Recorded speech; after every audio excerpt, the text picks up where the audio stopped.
ابھی دروازہ کھولا ہی تھا کہ تحسین نے تیزی سے بند کر دیا۔ اوفو، میری پازیب کہاں ہے؟ اسے تو میں بھول ہی گئی، تم لوگ بھی بہت لاپرواہ ہو، وہ چلا گئی۔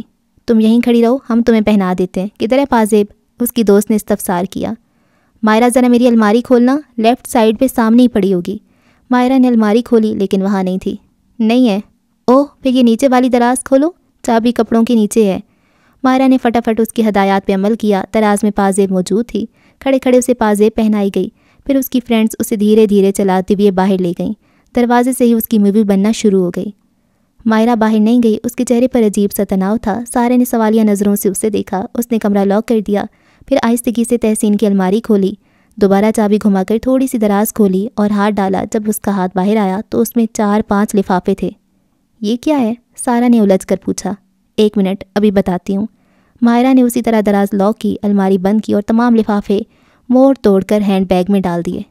چلو سارہ، باہر چلیں، دیکھیں تو اسٹیج پر کیا ہو رہا ہے۔ وہ بہت سنجیدہ تھی، چہرے پر کسی اندرونی کشمکش کی داستان رقم تھی۔ تم نے تحسین کی دراز سے کیا نکالا ہے؟ سارہ نے اس کا بازو ہلایا۔ بعد میں بتاؤں گی۔ وہ دروازہ کھول کر باہر نکل گئی اور پھر پورا وقت وہ سارہ کے قریب بھی نہیں پھٹکی۔ سارہ انتہائی بیزاری کے عالم میں بھابھی کے قریب بیٹھی رہی۔ رخصتی کے وقت تحسین کی آنکھ سے ایک آنسو بھی نہ ٹپکا۔ بڑے آرام و سکون سے وہ رخصت ہو گئی۔ زنیرہ آنٹی مسلسل ٹیشو پیپر سے آنکھیں رگڑے جا رہی تھیں۔ مائرہ انہیں دیکھ رہی تھی اور اس کے چہرے پر بے حد ناقابل فہم قسم کے تاثرات تھے۔ گھر واپس آ کر مائرہ نے انتہائی تیزی سے لباس تبدیل کیا اور اپنا بیگ لے کر امی کے کمرے میں گھس گئی۔ آپا ان کے ساتھ ہی آئی تھی، وہ بھی وہیں تھیں۔ کچھ دیر بعد بھابھی اور شعیب بھائی بھی ادھر جاتے نظر آئے۔ سارہ کچھ سمجھ نہیں پا رہی تھی، وہ خاموشی سے آ کر بیڈ پر لیٹ گئی۔ دل بھر آیا، پتہ نہیں کون سی بات ہے جو مجھ سے چھپائی جا رہی ہے۔ کچھ ہی دیر میں کال بیل کی آواز آئی۔ شعیب بھائی باہر گئے، پھر زنیرہ آنٹی اور انکل سجاد افتاں اور خیزاں اندر داخل ہوئے۔ شعیب بھائی انہیں امی کے کمرے میں لے گئے۔ سارہ کھلے دروازے سے یہ سب کچھ دیکھ رہی تھی۔ کچھ دیر خاموشی چھائی رہی، پھر اچانک زور زور سے بولنے کی آوازیں آنے لگیں، جن میں سب سے بلند آواز زنیرہ آنٹی کی تھی۔ غضب خدا کا، میں تمہارے بلاوے پر دوڑی چلی آئی، ابھی بیٹی کو رخصت کر کے حواس بھی ٹھکانے نہیں آئی کہ تم نے بم پھوڑ دیا میرے سر پر۔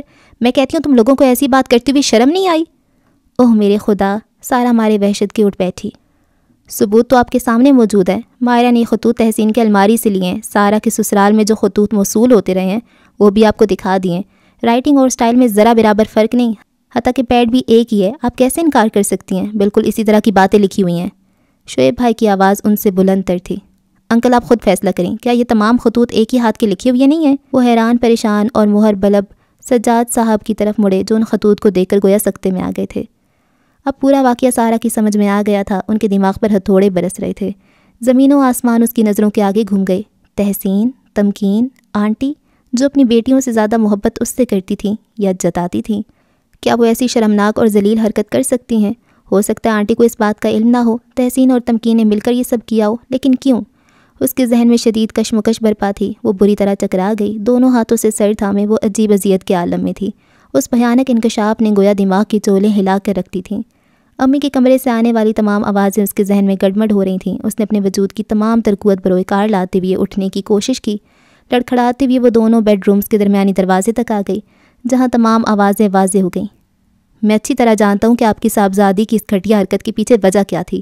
اسے مجھ سے پرخاش تھی تو مجھ سے بدلہ لیا ہوتا۔ میری فرشتوں جیسی معصوم بے گناہ بہن کا گھر کیوں تباہ کیا؟ شعیب بھائی کی تند و تلخ آواز اس کی سماعت سے ٹکرائی۔ بہتان تراشی جیسے گناہ کو تو اللہ بھی آسانی سے معاف نہیں کرتا زنیرہ۔ میری معصوم بچی جس نے کبھی اکیلے قدم تک باہر نہیں رکھا، اس کے بارے میں ایسی ایسی باتیں، کچھ تو خدا کا خوف کیا ہوتا۔ تمہارے آگے بھی بیٹیاں تھیں۔ امی کی آواز بھرائی ہوئی تھی۔ بس بس، میری بیٹیوں کا نام بھی نہ لینا، بہت فضول باتیں سن لی ہیں میں نے مفت میں، مزید برداشت نہیں کروں گی۔ زنیرہ آنٹی بھی بہت تلملائی ہوئی لگ رہی تھیں۔ تم کیسے کہہ سکتی ہو کہ یہ کام میرا اور میری بیٹیوں کا ہے؟ تم بھی تو بہتان لگا رہی ہو۔ کیا خبر تمہاری مائرہ ہی جھوٹ بول رہی ہو؟ بالفرض اگر مائرہ سچی ہے تو کیا خبر وہ لفافے کسی بدخواہ نے وہاں رکھتی ہوں؟ میری بیٹی کو پھنسوانے کے لیے کیا ثبوت ہے تمہارے پاس؟ اور سر پر کیسے چڑھے آ رہے ہیں سب کے سب، یہ صلہ دیا اتنے برسوں کے خلوص کا، دفعہ دور۔ آئندہ کے لیے میری توبہ جو تمہاری منحوس شکلیں کبھی دیکھ جاؤں۔ توبہ، اتنی ڈیسنٹ اور محبت کرنے والی زنیرہ آنٹی غصے میں کسی جاہل عورت کی ہم پلا گفتگو فرما رہی تھیں۔ مائرہ حیرت سے ان کی شکل دیکھ رہی تھی۔ انسان کے چہرے سے مصنوعی پردے اتر جائیں تو اس کا اصل چہرہ دیکھ کے کیسا دھچکا لگتا ہے، یہ اس لاؤبالی سی لڑکی کو اب اندازہ ہو رہا تھا۔ اٹھیں جی، ان لوگوں نے ہمیں عزت اتارنے کے لیے بلایا تھا۔ انہوں نے سجاد صاحب کا بازو کھینچا جو گمسم سے وہ خطوط دیکھ رہے تھے۔ ہائے میرے اللہ، کیسی بےزتی ہوئی ہے ہماری۔ دفتن آنٹی نے اونچی آواز میں رونا شروع کر دیا۔ دیکھ رہے ہیں آپ کیسے کیسے الزام لگ رہے ہیں آپ کی بیوی اور بچیوں پر، اور آپ ہیں کہ چپ چاپ ان کی صورتیں تکے جا رہے ہیں۔ میں کہتی ہوں آپ بولتے کیوں نہیں ہیں؟ کیا ہم ایسا کام کر سکتے ہیں؟ انہوں نے میاں کو کندھے سے پکڑ کر جھنجھوڑا۔ تو پھر یہ خط تحسین کی الماری میں کیسے آئے؟ انہوں نے سرخ چہرے کے ساتھ روتی ہوئی بیوی سے باز پرس شروع کر دی۔ ارے میں کیا جانوں، مہمانوں سے گھر بھرا پڑا تھا، تحسین بیچاری تو دوپہر سے پارلر میں تھی، نہ جانے کس بدبخت نے یہ وہاں چھپا دیے۔ ضرور کوئی ہمیں آپس میں لڑوانا چاہتا ہے جس نے ایسی ذلیل حرکت کی۔ ان کا واویلا مزید جوش و خروش سے شروع ہو گیا۔ ایک منٹ آنٹی، اگر آپ صحیح کہہ رہی ہیں تو ہمیں بھی ثبوت چاہیے آپ کی سچائی کا۔ مائرہ کے ذہن میں کوندا سا لپکا۔ نہ کیسا ثبوت مائرہ بی بی، ثبوت تو آپ اکٹھے کیے بیٹھی ہیں۔ انہوں نے بڑی حقارت سے خطوط کی طرف اشارہ کیا۔ ثبوت یہ چاہیے کہ آپ قرآن کو گواہ بنا کر قسم اٹھائیں کہ یہ حرکت آپ کی اور تحسین تمکین کی نہیں ہے۔ مائرہ نے بڑے ضبط سے کہا۔ زنیرہ آنٹی کا چہرہ ایک پل کو زرد ہو گیا۔ مائرہ بالکل ٹھیک کہہ رہی ہے، آپ ابھی قسم اٹھائیں۔ شعیب بھائی بھی مائرہ کے ہمنوا تھے۔ ربیہ، قرآن پاک لاؤ فوراً، ابھی پتہ چل جاتا ہے۔ تم کون ہوتے مجھ سے حلف اٹھوانے والے؟ زنیرہ آنٹی ہتھے سے اکھڑ گئیں۔ جاؤ، نہیں اٹھاتی میں قرآن، کیا کر لو گے تم؟ کرنے کو تو ہم بھی بہت کچھ کر سکتے ہیں، آپ کی بھی بیٹیاں، ایک کی تو آج ہی رخصتی ہوئی ہے۔ شعیب بھائی زہر خند سے بولے۔ لیکن ہم شریف لوگ ہیں، ایسی گھٹیا حرکت کا تصور بھی نہیں کر سکتے۔ آنٹی کو تو پتنگے لگ گئی۔ ارے جاؤ، آئے بڑے کہیں کے شریف ہوتے تو بہن گھر نہ بیٹھی ہوتی، کوئی تو بات ہوگی جو شوہر نے نکال پھینکا گھر سے۔ انداز میں نہیں خیز تھا۔ خاموش ہو جاؤ ذلیل عورت۔ شعیب بھائی کی دھاڑ سے سبھی سہم گئے۔ اپنی بہن کے متعلق اتنی گھٹیا بات سن کر ان کا خون کھول اٹھا تھا۔ سجاد انکل آنٹی کو برا بھلا کہنے لگے۔ امی کی آنکھوں سے مسلسل اشک بہہ رہے تھے۔ آپا انہیں سنبھال رہی تھیں۔ ربیہ بھابھی قرآن پاک لیے کب سے چپ کھڑی تھیں۔ شعیب بھائی نے ان سے قرآن پاک لیا اور زنیرہ آنٹی کی طرف پڑھے۔ اس پاک کتاب کو گواہ بنا کر کہو کہ یہ تمہاری اور تمہاری بیٹیوں کی حرکت نہیں ہے، باقی اللہ تعالیٰ انصاف کرنے والا ہے۔ آنٹی نے قرآن تھاما۔ ایک ثانیہ کو وہ ہچکچائیں۔ ان کی بات نہیں کشمکش چہرے سے عیاں تھی، پر یہ صرف ایک لمحے کی بات تھی۔ اگلے لمحے انہوں نے شعیب بھائی کے مطلوبہ الفاظ دہرا دیے۔ وہ سب حیران و ششدر ان کی صورت دیکھتے رہ گئے۔ لو، ہو گئی تمہاری تسلی؟ میرے اوپر اتنا بڑا الزام لگا رہے تھے، آئندہ کسی نے میرے متعلق ایسی بات کی تو میں اس کا منہ توڑ دوں گی، سمجھے تم لوگ؟ انہوں نے قرآن پاک ربیہ بھابھی کو تھمایا اور تیزی سے باہر نکل گئیں۔ سجاد انکل نے سر جھکائی ہوئی ان کی تقلید کی تھی، لیکن ان کے قدم بے حد شکستہ تھے۔ شعیب، تم نے خواہ مخواہ سے اتنا کچھ کہہ دیا۔ ارے وہ تو قرآن پاک پر قسم اٹھا کے گئی ہے، اتنی جرأت تو کوئی نہیں کر سکتا۔ امی روتے روتے ہی شعیب بھائی پر بگڑنے لگیں۔ جو ایسے خطوط لکھ سکتے ہیں وہ ایسی قسمیں بھی اٹھا لیتے ہیں، ان کے دلوں پر مہر لگ چکی ہوتی ہے۔ اب آپ دیکھیے گا، وقت خود ہی سچ جھوٹ کا فیصلہ کرے گا۔ عجیب پرسکون اور سرد سے انداز میں شعیب بھائی نے کہا تھا۔ کوئی بھی آدمی پورا نہیں ہے، کہیں آنکھ کہیں چہرہ نہیں ہے۔ زمانہ دیکھتا ہے ہر تماشا، یہ لڑکا کھیل سے تھکتا نہیں ہے۔ آج جب میں پلٹ کر پیچھے کی طرف نگاہ دوڑاتی ہوں تو میرے دل میں یہ یقین مزید راسخ ہو جاتا ہے کہ خدا کے ہاں دیر ہے، اندھیر نہیں۔ بس بات یہی ہے کہ ہم لوگ ذرا سی آزمائش میں مبتلا کیے جاتے ہیں تو صحیح نہیں جاتی، بے صبروں کی طرح خدا سے شکوے شکایات کا دفتر کھول دیتے ہیں، لیکن یہ بات بھول جاتے ہیں کہ خدا تعالیٰ بھی ایک حد تک اپنے بندے کو آزماتا ہے۔ جو اس آزمائش میں ثابت قدم رہیں وہ بحسن خوبی اس سے نکل بھی جاتے ہیں۔ شکر ہے کہ ہماری آزمائش جلدی تمام ہو گئی۔ سارا خیر سے اپنے گھر سدھاری اور اس نے تو چلے ہی جانا تھا، لیکن میری سمجھ میں یہ نہیں آتا کہ کچھ لوگ دوسروں کے گھر روشن کیوں نہیں دیکھ سکتے۔ اپنی کھڑکی سے باہر کھلے گلاب کی خوشبو سے لطف اندوز ہونے کی بجائے دوسروں کے ہرے بھرے باغوں کو اجاڑنا چاہتے ہیں۔ کیوں اپنے دلوں میں حسد اور کینہ کی فصل کو اگاتے ہیں؟ کیوں کسی کو خوش دیکھ کر روتے ہیں، کسی کو روتا دیکھ کر خوش ہوتے ہیں؟ کیوں اتنی منافقت کرتے ہیں کہ کسی کی خوشیوں سے دل پر چھریاں چل رہی ہوں اور دل ان خوشیوں کو ملیا میٹ کرنے کے منصوبے بنا رہا ہو تو بظاہر اسے گلے لگا کر مبارکباد دے رہے ہوتے ہیں۔ اوف، یہ منافقت! کہتے ہیں گناہ کرنے سے دل پر ایک سیاہ دھبا پڑ جاتا ہے، توبہ کر لی جائے تو مٹ جاتا ہے، توبہ نہ کریں اور گناہوں کے مرتکب ہوتے رہیں تو انسان کا دل تاریکی کے ایک اندھے کنویں کی صورت اختیار کر لیتا ہے۔ چنانچہ قرآن مجید میں ارشاد الہی ہے، بات یہ ہے کہ آنکھیں اندھی نہیں ہو جایا کرتیں، بلکہ دل جو سینوں میں ہے وہ اندھے ہو جایا کرتے ہیں۔ تو حقیقت یہی تھی کہ زنیرہ آنٹی کا قلب بھی کسی گنہگار کے قلب کی مانند ہی سیاہ ہو چکا تھا، اندھا ہو چکا تھا، ورنہ کسی مقام پر تو وہ سوچتیں کہ ایک بے گناہ و معصوم لڑکی پر کیا کیا بہتان لگائی چلی جا رہی ہیں۔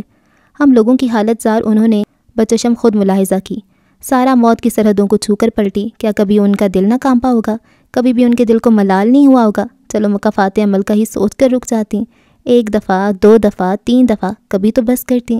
ایک فرشتہ صرف لڑکی کے گھر اجاڑنے سے پہلے یہی سوچ لیتی کہ خود بھی دو بیٹیوں کی ماں ہیں، وہ بھی کسی کے گھر بہو بن کر جائیں گی، لیکن بات پھر یہی کہ ان کے دل پر مہر لگ چکی تھی۔ حسد کی آگ میں جل جل کر ان کا دل سیاہ ہو چکا تھا کہ میری سارا سے بڑی بیٹیاں گھر بیٹھی ہیں۔ لیکن درون پردہ ایک اور بات بھی تھی۔ وہ تحسین کی شادی شعیب بھائی سے کرنے کی خواہش مند تھی۔ امی سے انہوں نے خود بات کی تھی۔ امی ٹھہری صدا کی سادہ لو، سادگی سے بتا دیا کہ شعیب کی مرضی نہیں ہے۔ پھر ماں کے اشارے پر تحسین نے خوب شعیب بھائی کو پھنسانے کی کوشش کی، لیکن وہ سمجھدار تھے، اس کے جال میں نہیں آئے۔ اپنا نقطہ نظر صاف صاف اس پر واضح کر دیا۔ تب سے ان ماں بیٹیوں کے سینوں پر سانپ لوٹ رہے تھے۔ وہ موقع کی تلاش میں تھیں کہ اپنے ریجیکٹ کیے جانے کا بدلہ لے سکیں، اور انہیں بڑا زبردست موقع ملا۔ وہ تو تحسین کی الماری سے خطوط پکڑے گئے، اور یہ سراسر میرا یعنی مائرہ رضوان کا کارنامہ تھا، ورنہ ہم لوگ تو کبھی خواب و خیال میں بھی نہیں سوچ سکتے تھے کہ زنیرہ آنٹی آستین کا سانپ ہے۔ بہرحال یہ آزمائش جلدی تمام ہو گئی اور زنیرہ آنٹی کو سزا تو ملنا ہی تھی۔ اتنا بڑا گناہ کرنے کے بعد پکڑی گئیں تو بجائے توبہ کرنے کے قرآن پاک پر جھوٹی قسم اٹھا لی اور اس طرح خدا کے غضب کو دعوت دی۔ تحسین کی شادی کو چند ماہ بھی نہیں گزرے تھے کہ وہ طلاق لے کر ماں باپ کی دہلیز پر آن بیٹھی، اور چھوٹی تمکین تو وہی ہے، اس کی شادی ہی نہیں ہو سکی۔ زنیرہ آنٹی کا نسلہ دھڑ فالج کی وجہ سے بیکار ہو چکا ہے۔ وہ مستقلاً ویل چیئر پہ ہیں اور ہماری اب ان سے ملاقات تو نہیں ہوتی، لیکن بہرحال وہ امی کی قریبی رشتہ دار ہیں، خبریں ملتی رہتی ہیں۔ ہماری نرم دل امی تو ان سے ملنے جانا چاہتی ہیں، لیکن گھر میں اور کوئی بھی ان کا حامی نہیں تھا۔ آج ہم سب بہن بھائی سارا سمیت اپنے اپنے گھروں میں خوش و خرم زندگی بسر کر رہے ہیں، ماشاءاللہ۔ سارا کا پورا سسرال شوہر سمیت اس کا والا و شیدہ ہے۔ اس کے 2 پیارے سے بیٹے ہیں۔ عرفان بھائی سارا کو دیکھ دیکھ کے جیتے ہیں۔ شاید اب زنیرہ آنٹی انہیں آنٹی کہنے کے دل تو نہیں مانتا، کو احساس ہوا ہو کہ ببول بو کر گلابوں کی امید نہیں رکھی جا سکتی۔ جو بو گے وہی کاٹو گے، جیسی نیت ویسا پھل، مکافات عمل قدرت کا اٹل اصول ہے۔ اچھا جی، تو یہ ناول کمپلیٹ ہو گیا اور بہت بہت اچھا ناول تھا، بہت زیادہ ریئلٹی کے قریب تھا۔ اور آج کل کا یہ تو پرانا دور تھا خط اور کال کا نا، تو اس پہ اتنا یقین بھی نہیں کیا جا سکتا تھا۔ اب تو آپ کے سوشل میڈیا پہ اکاؤنٹس بن جاتے ہیں، آپ کی پکچرز کو کیسے کیسے یوز کیا جاتا ہے آپ کو پتہ بھی نہیں ہوتا۔ آرٹیفیشل انٹیلیجنس آ گئی ہے اور کوئی یقین بھی نہیں کر سکتا کہ یہ آرٹیفیشل انٹیلیجنس کا کمال ہے یا پھر یہ آپ خود ہو۔ اتنی معصوم لڑکیاں ہوتی ہیں جن کی پکچرز کو اتنے گندے طریقے سے یوز کیا جاتا ہے، اور وہ پھر بلیک میل ان کو کیا جاتا ہے، اور پتہ نہیں کیا کچھ ہوتا رہتا ہے۔ اور فار ایگزامپل اگر کسی سے کچھ غلط کام ہو بھی جاتا ہے، کوئی کسی کے ساتھ افیئر کسی کا چل بھی جاتا ہے، کسی کے پاس کسی کی ریئل ویڈیوز ہیں، وہ کچھ ہے، تو وہ اس کو بھی پھر یوز کیا جاتا ہے اور اتنی اس کی زندگی خراب کر دی جاتی ہے۔ تو یہ ان لوگوں کے نا بہت کوئی گندا مسئلہ ہے ان کے دماغ کے ساتھ، یہ بیمار ہیں، یہ نارمل لوگ نہیں ہیں۔ تو یہ کیسے اتنا کوئی کسی کی زندگی خراب کر سکتا ہے، حسد میں، جلن میں، اللہ۔ تو بہت برا ہے، لیکن پتہ کیا نا، آپ اگر صحیح ہیں تو آپ کے ساتھ ایٹ دا اینڈ صحیح ہوگا انشاءاللہ۔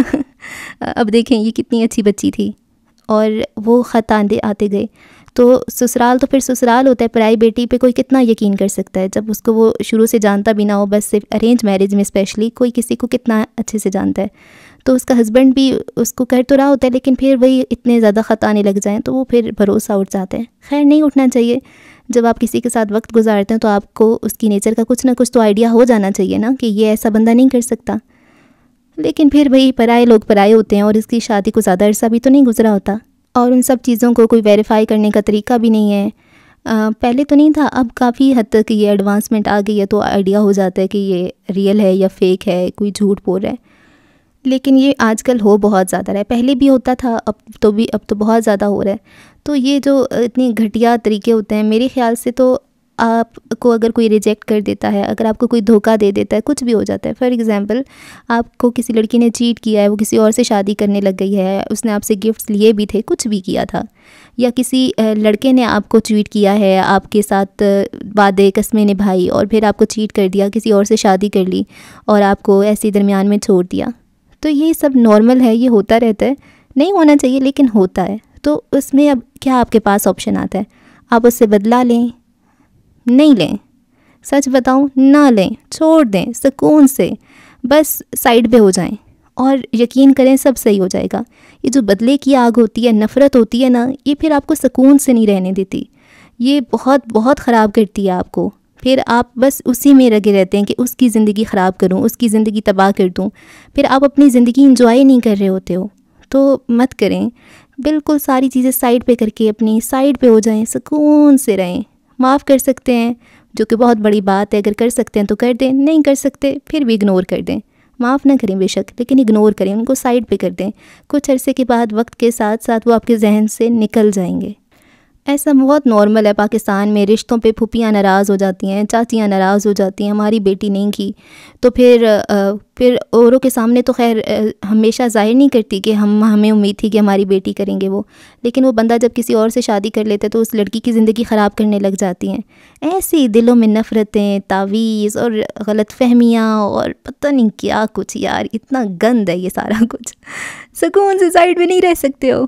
آپ کی بیٹی کو اتنی ہلکی ہے کہ آپ چاہ رہے تھے ادھر شادی ادھر نہیں ہوئی تو بس آپ رہ گئے ہو. آپ کی بیٹی کے اللہ اور اچھے نصیب کرے گا. ٹینشن کس بات کی ہے نا؟ تو بس یہی ہوتا ہے. اور یہ دیکھو نا منہ پہ کتنے اچھے تھے. جب زنیرہ آنٹی کا کردار سامنے آیا تو مجھے تبھی تھوڑا سا کھٹکا ہو گیا تھا. میں نے کہا اتنی میٹھی بن رہی ہے، خواہ مخواہ ناول میں تو نہیں آئی ہوگی، کچھ تو اس کا بھی کام ہوگا. اچھا آپ بتائیں آپ کو کیسا لگا یہ ناول؟ اور بھی بہت سارے اچھے اچھے ناولز ہیں، آپ ان کو چیک آؤٹ کریں اور مجھے رکھیں دعاؤں میں یاد، اور چینل کو کر لیں سبسکرائب اگر آپ نے پہلے سے نہیں کیا ہوا تو. اللہ حافظ.